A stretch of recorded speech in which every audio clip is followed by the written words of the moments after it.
All right, I've got to do some dishes, empty the dishwasher, and still take care of this little guy. But I'd like to talk, and particularly about The Landscape of History. This is a book that we had to read, our first one in our beginner graduate class, and I'm going to give you my 2 cents on it. All right. Thank you. Can we put this back? We're not going to use these right now. Thank you.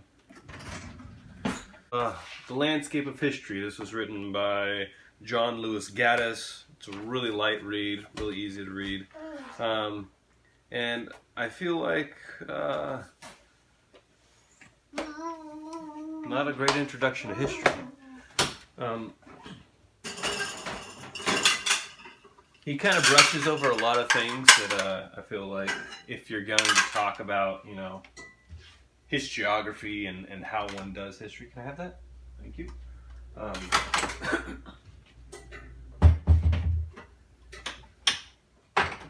You kind of want a foundation in that to begin with. So he'll refer to Carr, he'll refer to Collingwood, and he'll refer to, who's the other big guy? Block. Mark Block. Anyways, each of these guys, like, I had to spend some time studying up and reading on, and, even me mentioning it here, you may not, unless you spent some time in history, you may not have even heard of them. Let's put these away. So he uses a really good analogy, though. He talks about an old story of, I think, some Asian country emperor or whatever. They wanted a really good detailed map, and so they decided that they were going to make it as accurate as they could, to the point where it ended up spanning the whole city, and it was underneath the city, and it was pretty much a complete replication of everything above, and at that point, it doesn't become a very useful map, and in that aspect, as historians, that's not really what we're trying to do. We're not trying to complete a complete replica of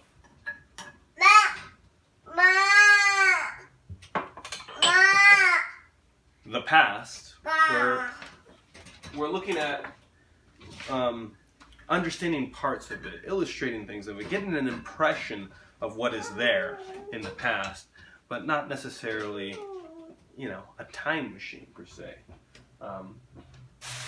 And I think that brought up, something that was, I think I saw TED Talk or something once, that talked about the difference between history and the past. And the past is what actually took place, while history is simply just the way in which we talk about it.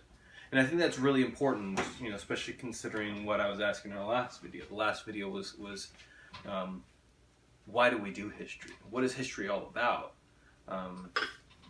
And I think if we understand that, we're not necessarily recreating the past as historians, but we're talking about it. And why are we talking about it is important. I really don't feel like Gaddis does a great job in explaining that. Put these away. I don't even know where these go. Let's put that one there and that one there. Put this in the trash. That doesn't go there. That goes up here. Can I have that? No. Well, what are you going to do with it? Gaddis explores a number of ideas in history. He points out a number of complications in the historian's craft. But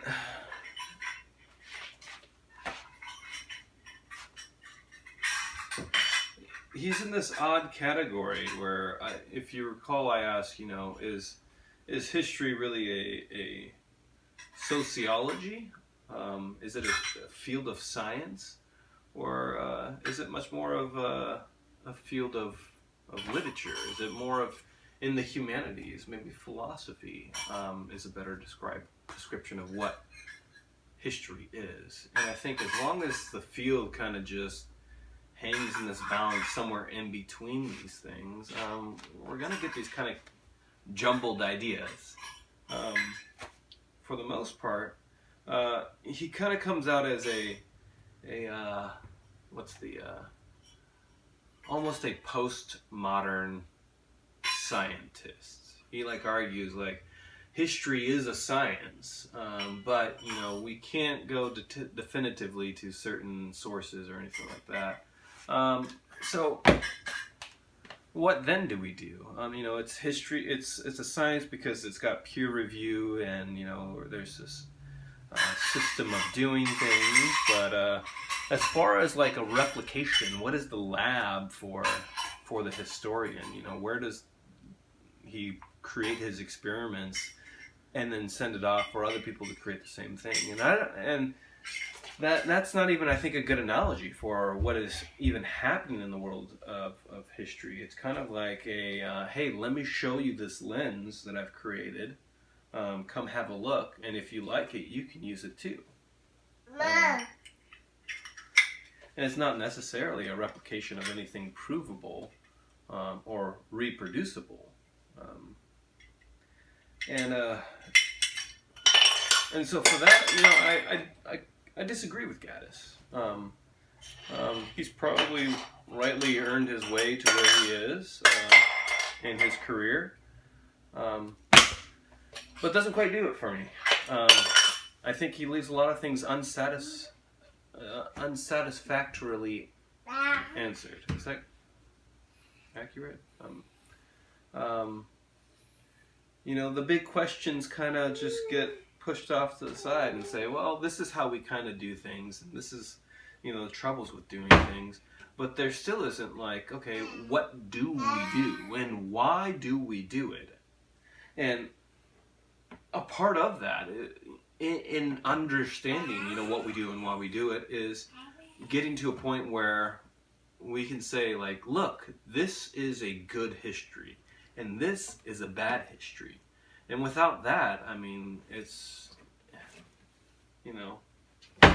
everything's game. And you can interpret things however you want, which is something I feel like drives me a little crazy. I feel that there's some people out there who consider themselves historians, and they look at old business receipts with transactions between two parties, saying, look, here they spent this much money and they bought this and this and this, and we're going to talk about now how this is oppressive of women. And if that's where you want to go, I wouldn't start there. There's better sources to do things like that. And so it's much more people have something to say rather than something they see, if that makes sense. Anyways, I gotta hop to some dishes. Think about it. Tell me what you think. Those are some of my thoughts. If you have questions about some things that Gaddis says, I wish I had time to go a little more in depth and give you a complete review of that. And maybe we'll work that out at some other point. Make it a little bit easier on you for some of those students. But I think next week I should cover a topic that is very dear to my heart, and I mean that in the most insincere way possible. But one of the other big histories that we read, or approaches to history, which I think has been foundational for our way of thinking today, is Karl Marx. So in the next video, hopefully I'll take a moment to reflect on some of the Communist Manifesto and Marx's approach to history and how valid it is as approach.